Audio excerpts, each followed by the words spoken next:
아는 것과 믿는 것은 다르다. 아는 것과 믿는 것은 다르다라는 제목으로 말씀 전하기 원합니다. 오늘 본문 말씀은 하나님의 아들이시자 메시아인 자신에 대해서 배척하는 그 유대인들의 이런 모습을 보시면서 탄식하는 것에 대해서 기록하고 있습니다. 예수님께서는 사람에게서 영광을 취하지 않는다라고 말씀하고 계십니다. 41절에 보시면 나는 사람에게서 영광을 취하지 아니하노라 라고 기록하고 있습니다. 사람이 세운 일꾼들은 자기가 세운 사람들에게 영광을 구하게 마련입니다. 그러나 예수님은 하나님께서 보내신 분이시기 때문에 항상 하나님 편에 서셨고 하나님의 뜻에 모든 관심을 집중시켰었던 것을 볼 수가 있습니다. 예수님께서 이렇게 하신 것은 영광이나 기쁨을 사람들에게 구하지 않고 오직 하나님께만 구했기 때문입니다. 이러한 예수님의 모습은 하나님께로부터 세움을 받은 성도들이 어떻게 처신해야 하는지를 잘 보여주고 있습니다. 우리들이 진정으로 하나님께로부터 세움을 받았고 하나님께로부터 보내심을 받은 사람들이다라는 그러한 확실한 정체성을 가지고 있다면 사람이 기뻐하는 것에 우리의 초점을 맞추는 것이 아니라 당연히 하나님이 기뻐하는 모든 것에 초점을 맞추는 것은 당연하다는 것이죠. 정치인들을 비롯해서 연예인들이 대중적인 지지 기반이 필요한 이러한 사람들은 언제든지 사람을 의식한다든지 민심의 동향에 대해서 주의 깊게 관찰하는 것을 볼 수가 있습니다. 이들에게 있어서 옳고 그름은 별 상관이 없는 것을 이렇게 보게 됩니다. 어떻게 하든지 많은 사람들이 자신에게 불쾌한 감정을 가지게 되는 일이 없도록 노력하는 것을 볼 수가 있다는 것이죠. 이 정치인이라든지 이 연예인들의 그러한 말이라든지 그 행동을 보게 되면 그 일반 사람들이 보기에는 그 상식적인 그러한 범위를 넘어서는 그러한 경우들도 실질적으로는 많이 볼 수가 있어요. 그 이유가 무엇이냐면 그러니까 일반적인 그 상식들이 중요한 것이 아니고 자신을 지지하는 사람들의 생각이 어디에 가 있는가 거기에 모든 것을 맞추다 보니까 도저히 일반 사람들이 생각하는 그러한 부분을 넘어서서 이해할 수 없는 그러한 행동과 말들을 하는 것을 볼 수가 있다는 것이죠. 왜냐하면 자신들의 대중적인 지지 기반이 무너지게 되면 정치 생명이 끝날 수도 있고 연예인으로서의 그런 모든 인기들이 하루아침에 물거품이 될 수도 있기 때문입니다. 그러나 성도로 부르심을 받은 사람들은 언제나 하나님의 뜻을 살피고 그 뜻대로 그 행함으로 인해서 하나님의 영광을 구해야 한다는 것이죠. 땅에 있는 잠시 있다가 없어지는 그러한 이 안개와 같은 잠시 동안 누리는 대중들의 지지 기반을 위해서도 모든 것을 투자해서 그 사람들의 지지 기반을 잃지 않으려고 노력하고 있다면은 영원한 것을 주시는 그 하나님의 눈치를 보며 살아간다는 것은 어떻게 보면 당연하다라고 생각할 수가 있습니다. 잠시 없어지는 것에 모든 것을 초점을 맞추는 그러한 사람들이 있다고 한다면 영원한 것에 초점을 맞추는 것만큼 지혜로운 그러한 삶도 없다는 것이죠. 그런데도 불구하고 성도로 부르심을 받았으면서도 하나님의 눈치보다는 사람들의 눈치를 보면서 살아가는 그러한 사람들도 많은 것을 볼 수가 있습니다. 우리들이 하나님의 영광을 구해야 하는 그 이유가 무엇입니까? 우리들이 지금 현재 누리고 있는 이 구원, 그리고 하나님의 약속에 참여하게 된 축복, 이런 것은 오직 하나님께로부터 주어진 것이기 때문입니다. 이 세상에 있는 그 무엇도 우리들에게 구원을 줄 수가 없고, 또 하나님의 약속에 참여할 수 있는 그런 모든 축복, 이런 것은 이 세상으로부터 나온 것이 아니라는 것이죠. 이러한 모든 것들은 사람으로부터 주어지는 것이 아니고 오직 하나님 아버지로부터 우리들에게 주어진 것이기 때문에 하나님의 영광을 위해서 살아가는 것은 당연한 것입니다. 하나님을 아버지라고 부르고 예수 그리스도를 주님이라고 고백하면서도 불구하고 삶의 중심이 사람들에게 향하고 있다면 그 사람은 진정한 그리스도인이 아니라고 볼 수가 있고 두 주인을 섬기는 사람이다라고 말을 할 수가 있다는 것입니다. 그 이유가 무엇일까요? 성도라는 이름을 가지고 있고 하나님께서 예수 그리스도의 피로 말미암아 나를 구원하여 주셨다라고 고백은 하고 있고 매주일마다 하나님 앞에 나와서 예배 드리고 11조 드리고 또 자신이 맡은 그러한 일들을 감당하고 있으면서도 불구하고 그 삶의 중심은 하나님을 향하고 있지 않는 그 이유가 무엇입니까? 교회 안에서는 경건한 사람인데도 불구하고 세상에서는 불경건한 그런 삶을 살아가는 그 이유가 무엇일까요? 거기에 대해서 주님께서는 무엇이라고 말씀하시냐면 하나님을 사랑하는 것이 그 속에 없다라고 말씀하고 있다는 것입니다. 42절에 보시면 다만 하나님을 사랑하는 것이 너희 속에 없음을 알았노라 라고 말씀하고 있습니다. 사랑을 하게 되면 이 아까운 것이 없어지지 않습니까?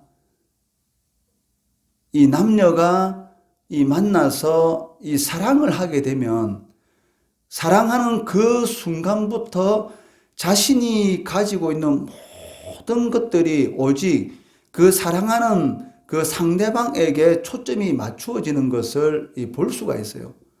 어떻게 하면 그 사람을 행복하게 하고 어떻게 하면 그 사람을 즐겁게 할 수 있을 것인가 라는 것에 모든 초점이 맞추어지기 때문에 그 사람과 만날 하루하루 날짜를 계산해서 100일이 되었다 해서 그 100일 기념으로 어떤 그러한 이런 행사를 준비하는 것을 볼 수가 있고 200일, 300일, 400일 이 달마다 날마다 어떤 그 행사를 준비해서 그 상대방을 기쁘게 하기 위한 그러한 노력을 하는 것을 볼 수가 있습니다. 그런데 그 사람을 사랑한다고는 말을 하고 있는데 그 사람이 원하는 그러한 일들을 전혀 하지 않는다. 그렇다면 과연 그 사람을 사랑하는 것인가? 그렇지 않다는 것이죠. 사랑한다면 반드시 어떠한 모습으로 나타나는 것이 당연하다는 것입니다. 부모님이 자식을 사랑하기 때문에 자식을 위해서라면 무엇이든지 다 하지 않습니까? 세상 사람들이 아무리 나를 욕한다 할지라도 자식이 기뻐하는 일이라면 무엇이든지 하는 것이 어떻게 보면 이 부모의 그러한 이런 심정이고 부모의 마음인 것을 볼 수가 있습니까? 악한 자라도 자식에게 좋은 것을 줄 줄 알거든. 이것은 하나님께서도 인정하시는 것이죠. 악한 자도 자기 자식을 사랑하기 때문에 어떻게 하든지 좋은 것을 주려고 노력하는 것을 볼 수가 있습니다. 그렇기 때문에 성도가 하나님을 사랑하게 되면 삶 가운데서도 하나님을 사랑하는 그러한 모습이 나타나는 것은 당연한 것이죠. 세상 사람들이 나에 대해서 어떻게 말을 하든지 하나님이 사랑하시는 그 일이라면은 무엇이든지 할 수가 있다는 것입니다. 그런데 그러한 모습이 나타나지 않는다. 그 이유가 무엇이냐면 하나님을 사랑하지 않는다는 것입니다. 유대인들이 하나님을 사랑한다고 하고 하나님의 선민이라고 말을 하고 있고 그렇게 하나님의 말씀을 많이 듣고 읽고 있으면서도 불구하고 그 삶 가운데 불경건한 모습이 나타나는 것. 즉 예수님이 메시아이신데도 불구하고 예수님을 거부하는 그 이유가 무엇이냐면 실질적으로 유대인들은 하나님을 사랑하지 않았다는 것입니다. 그렇기 때문에 성도가 추구하는 삶의 궁극적인 목표는 오직 하나님의 영광이어야 한다는 것을 우리들에게 가르치고 계십니다.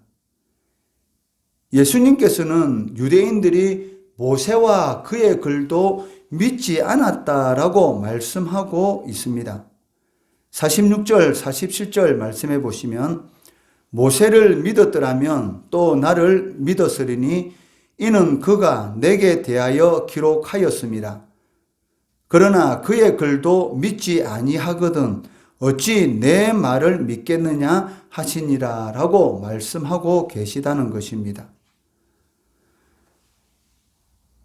모세오경에는 예수 그리스도에 대한 많은 내용들이 기록되어 있습니다.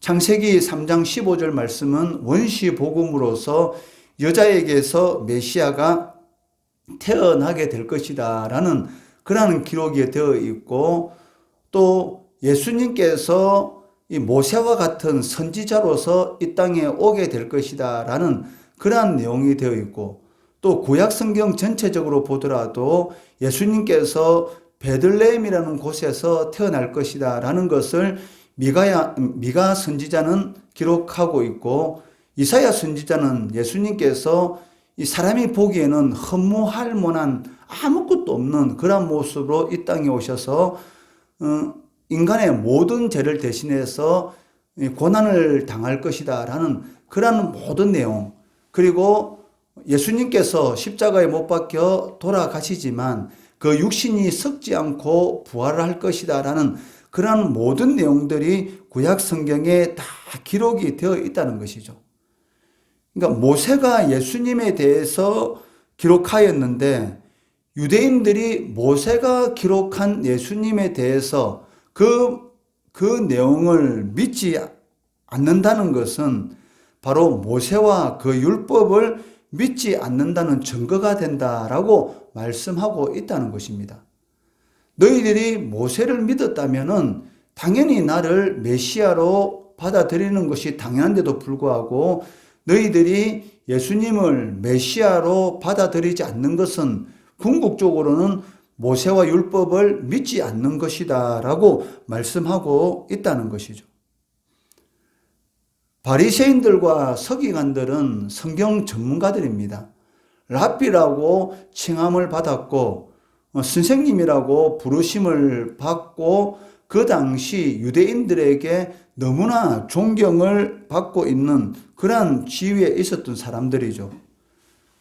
그런데도 불구하고 이들이 예수님으로부터 칭찬 대신에 책망을 들었던 그 이유가 무엇이냐면 성경을 가르치고 있지만 실질적으로 이들은 성경을 믿지 않았다는 것이죠. 믿지 않았기 때문에 궁극적으로는 그 말씀을 자신들의 지위를 지키는데 자신들의 유익을 위해서 도구로 사용한 것이지 실질적으로는 그 말씀을 믿지 않았던 것을 볼 수가 있어요. 사실 우리들도 이러한 실수를 할 때가 많습니다. 하나님의 말씀을 우리가 사용하고 있지만 내 자신의 유익을 위해서 나의 허물을 감추는데 말씀을 적용하면서 우리가 사용할 때도 있다는 것이죠. 유대인들이 이렇게 하나님의 말씀을 사용했다는 것입니다. 성경을 아는 것과 믿는 것은 완전히 다릅니다.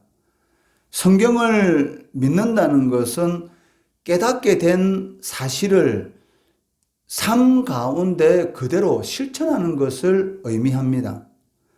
아무리 성경에 대해서 박식하다 할지라도 말만 하고 행하지 않는 사람들은 실패한 유대인들의 전철을 그대로 밟는 것이기 때문에 실질적으로는 두려워해야 한다는 것이죠. 유대인들이 그 땅에서 토함을 받은 그 이유가 무엇입니까? 하나님의 선민이라고 자부하고 있고 하나님의 말씀을 맡은 자다라고 큰 소리 쳤지만 실질적으로는 그 말씀을 삶 가운데 실천하지 않는 그러한 믿지 않는 그러한 삶을 살아갔기 때문에 결국은 젖과 꿀이 흐르는 그 땅에서 토함을 당하게 되는 그러한 비참한 지경에 이르게 된 것을 볼 수가 있었다는 것이죠. 하나님의 복된 장소에서 쫓겨나게 되는 그러한 일들을 당하게 되었다는 것입니다. 그래서 성경은 그것을 믿는 사람들에게는 유익을 주는 책이지만 알고 있다는 것 그 자체만으로는 아무 의미가 없다는 것입니다. 알기만 하는 사람들에게 있어서 그 아는 것으로는 자기 지식을 자랑할 수는 있어요. 성경에 대해서 많이 알고 있다. 내가 성경을 몇 독했다라고 큰 소리 치면서 자랑할 수도 있고 그 지식에 대해서 뽐낼 수는 있을지언정 영혼이나 인생을 위해서는 아무 유익도 얻지 못한다는 것입니다. 그러나 믿는 사람들의 경우는 완전히 다릅니다. 그들은 성경 말씀을 인생의 판단과 결정의 근거로 삼고 살아가기 때문에 그들의 삶은 구별된 삶, 거룩한 삶을 살아갈 수가 있다는 것이죠. 코로나 사태를 통해서 많은 소상인들이 어려움을 겪고 있지만 그 가운데서 또 이 어려운 가운데 있는데도 불구하고 더 잘 되는 사람들도 있다는 것입니다. 그러니까 모든 사람들이 어려움을 겪는 것은 아니라는 것이죠. 아무리 불경기라 할지라도 불경기를 당하는 사람이 있고 그 불경기 가운데서 호황을 누리는 사람들도 있다는 것입니다. 우리 성도의 삶도 마찬가지입니다. 성도의 삶 가운데 하나님의 말씀을 판단과 이 결정의 근거를 가지고 살아가면 아무리 세상이 타락하였다 할지라도 그 가운데에서 그리스도의 향기를 바라고 이 빛의 역할을 하면서 살아가는 성도들도 있다는 것이죠.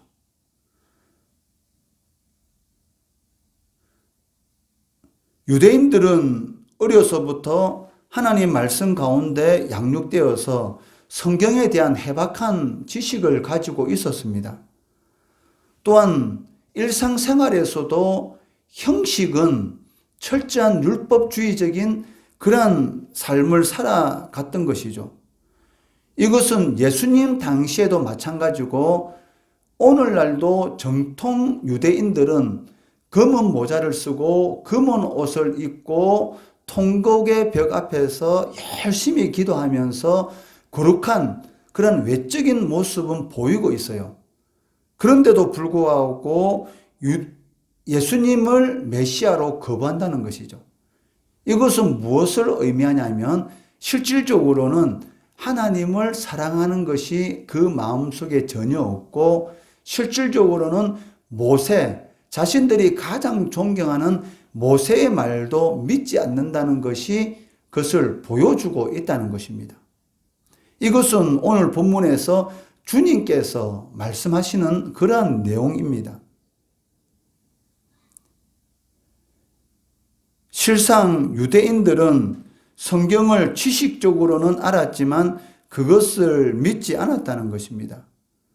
그리고 성경이 끊임없이 증거하고 있는 예수 그리스도를 배척함으로 인해서 자신들이 가지고 있는 영적 무지함 그리고 불신앙을 그대로 드러내었던 것이죠.